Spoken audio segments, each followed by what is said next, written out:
Yo, good morning, YouTube. This is Josh over here at American AF, the dumpster rentals in Dallas. Today is Saturday. It's a lot easier for me to do these quick updates and quick videos versus all the editing, so I hope you guys are okay with it. I am going to be still doing some cool editing videos. I've got a cool camera that I bought I bought it like 3 weeks ago and I'm still trying to figure out how to use it, but I really want to use it getting some dumpster footage.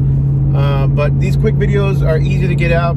They're getting me out there, they're getting you guys updated, and it's just easier for me to upload them straight from my phone. So anyways, I am going to touch on a comment that was posted on the video yesterday. That was a good correct question. I think HHP and another guy was the one that asked it, and basically they wanted to know, after watching the video, they wanted to know why I invested my money in an income property in a rehab versus just putting in more money into the dumpster business and buying more dumpsters. So the answer is going to be twofold. First of all, I'm not just going to buy dumpsters just to buy dumpsters. I have to gradually grow into the business as the business grows, if that makes sense, right? I don't want dumpsters just to sit because I had extra cash or whatever, or I wanted to invest more without actually having the process in place, the time in place. Right now, I am in the middle of making some changes in my life, in my businesses, where again, I've said it a few months ago or a couple months ago, I can't release too much information yet, but I am in the middle of doing some changes to where it's going to free me up a little bit more for the dumpster business and for even YouTube. So hopefully if all works out well. So the deal is, right now I'm currently spending about 30 hours a week in the dumpster business, 25 to 30, especially this last month. I mean, March was insanely busy. I think we hit about $15,000 in revenue, which was really good it was the highest I've ever been since I got Docket Software. So it tracks it every month, and obviously the month was really high. April's starting out to be that way as well. I'm staying pretty busy, so that's a good thing. But I don't want to go out and buy 5 more dumpsters or 10 more dumpsters even to invest in the business even more so just yet, because I don't have the time for it yet. And I'd have to up the marketing and all that stuff. So again, right now I've got the 10 dumpsters. Right now, give or take, you figure each one is worth about $6,000. That's $60,000 in dumpsters, and then another 40-ish, probably about 40,000 I could probably get for my truck. So I'm right around the $100,000 mark in assets, I believe, and I'm okay with that. So build the business slowly, gradually, and that's kind of been my whole motto throughout this entire experiment. If you go back to video number 1, this was a dumpster business or dumpster rental experiment, and I start slowly and I work my way up as I get more demand. Then I increase, and then I just keep moving that way. I'm not gonna put the cart before the horse, like one of my other videos explains. That's reason number 1. But reason number 2 is, and it's actually more the main reason, if you look at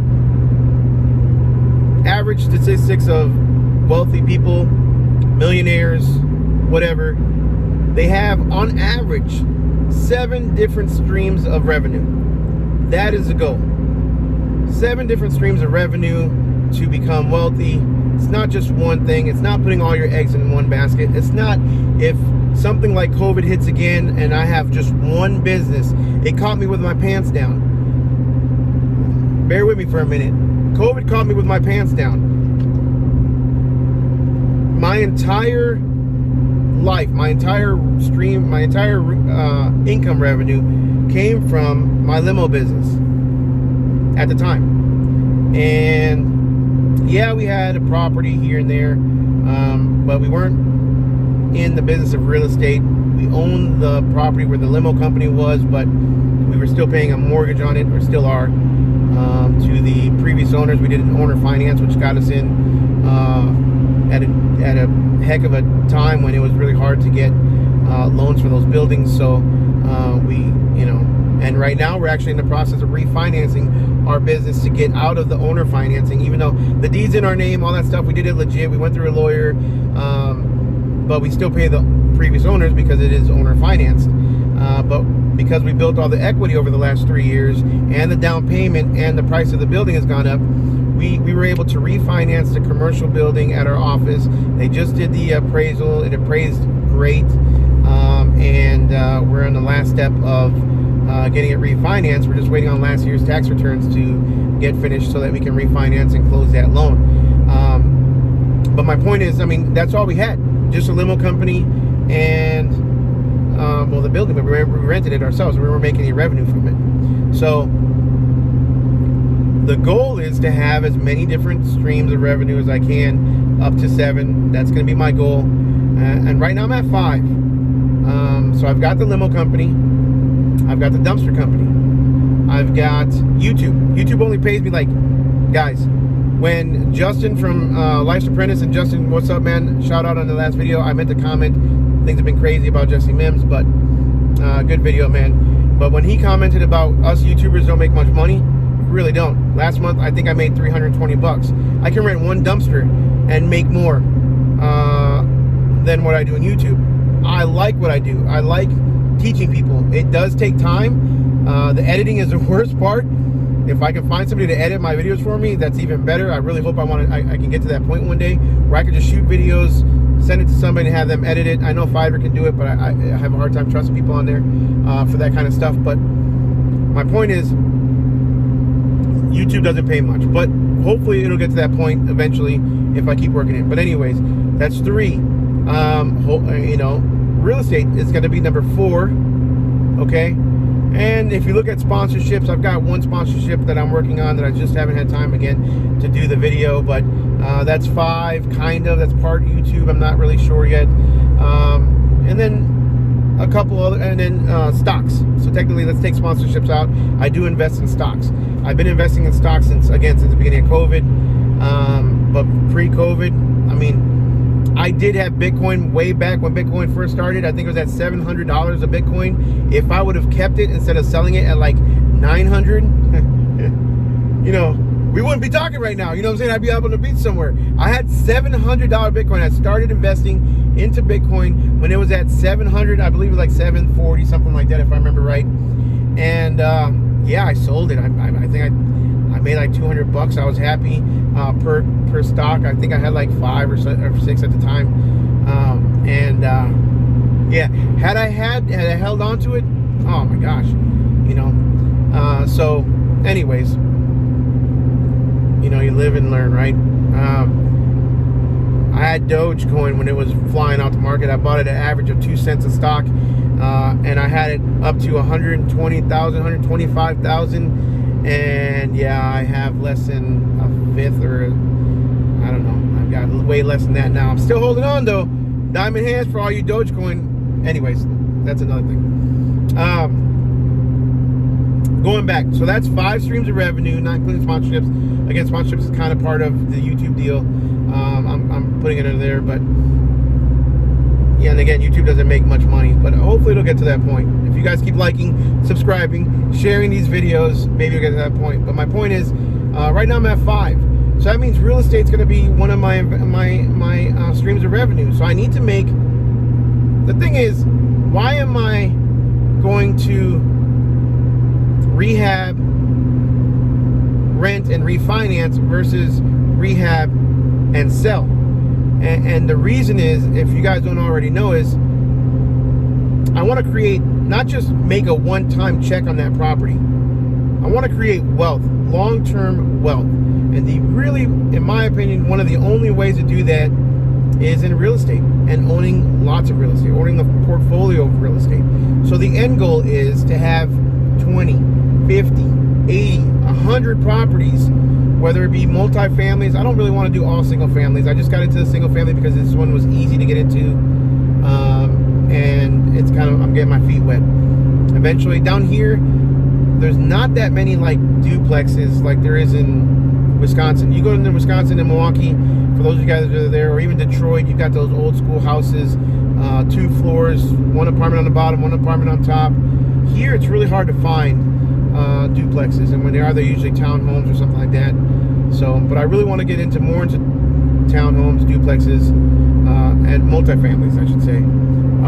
So, point is, rental properties, creating a portfolio like that will create wealth, long-term wealth, and that's my goal. One of my goals, creating long-term wealth.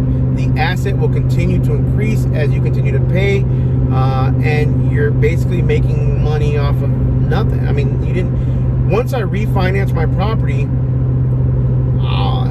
worst case scenario, I'll be under. Means I'll have invested maybe $10,000 into this specific property. We're gonna get more into it once I close. I'm supposed to close. Last text message I got from my guy is I'm gonna close probably on Monday. Today's Saturday, so I'll be closing on Monday. As soon as I do, I'm gonna do a walkthrough. I'm gonna record it all, and I'm gonna post up my first video. Hopefully, probably on this channel, under another playlist. But guys, end goal is right to live wealthy, to live comfortably. Maybe not even wealthy, just comfortably, to where I'm somewhat comfortable now, but I'm nowhere near done. I'm still 41 years old. My youngest is 9 years old. It's time for me to start not only just working for myself and my wife or my immediate family, but start working for my kids' future wealth. Leave a legacy behind. That's my, everybody wants to just leave something behind and give our kids a better life than we did. So to be able to have a portfolio of properties that, I can either hand down or whatever it may be. I don't know yet. That's neither here nor there. That's long term. Right now is start investing, work on one, immediately turn it into a second, repeat, and then have a bunch of different streams of revenue. Tapping into our resources in the dumpster business is a gold mine. Let me be honest with you. Like, we see and we meet contractors. Again, you know what Brock was saying in one of our live videos, or one of the interviews that I did when I was doing the trash to cash videos. Brock was talking about feet on the ground, getting out there, meeting people. I'm not that way. I've never been. I'm an introvert. Weird, right? Because I'm running a YouTube channel, but I am a 100% introvert. I don't like going up to people and just talking to people. That's not me. But if you learn to do it, learn to be uncomfortable with it, it will benefit you in the long run. It really will.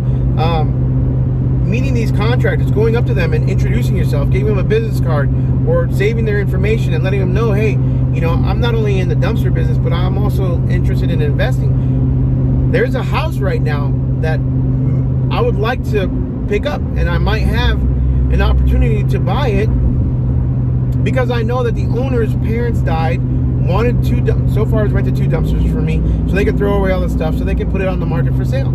I might be able to pick this house up off market. Because of why? Because I sat there and talked to the guy. So that might be a whole nother video. That might be a whole nother playlist. Hopefully it works out. It may or may not. Problem is it has to go through the attorneys, and I think it's got to go through probate and all that stuff. So it might not be as easy as I'm thinking. But still, the contractor I'm going to have work on this house, this flip that I'm doing, he's a contractor that I met from the dumpster business. He rents my dumpsters. So if I wouldn't have started talking to him, or actually he started talking to me. I'm a very, I don't talk to very many people unless they talk to me first.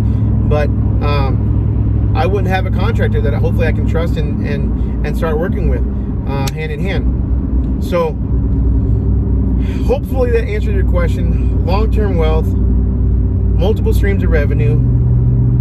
Build your business as it grows. Don't build and hope you're going to get the business, because it's not a field of dreams. You don't build it and then wish that they come. That's fairy tale land, in my opinion. Like, you've got to start slow. My soccer business that I started up, when I first started the indoor soccer facility, I don't have it anymore. I sold it. But I first started indoor soccer facility. I've got this 10,000 square foot warehouse. It was nothing. It was literally an open warehouse. We built it by hand, me, my dad, and a contractor that I had that did some of the stuff, but me and my dad and one of my employees at the time for the limo company helped out a lot. And we bought used turf. I literally bought used football turf and glued it down with Home Depot 5-gallon buckets of glue, flooring glue. And that's how we started. Literally every single game almost, there was this little flap of grass, turf that would come up that I would ask the referee, hey, put that back down, because it just looked bad and people would trip on it. But they were playing on used football turf and they're playing indoor soccer.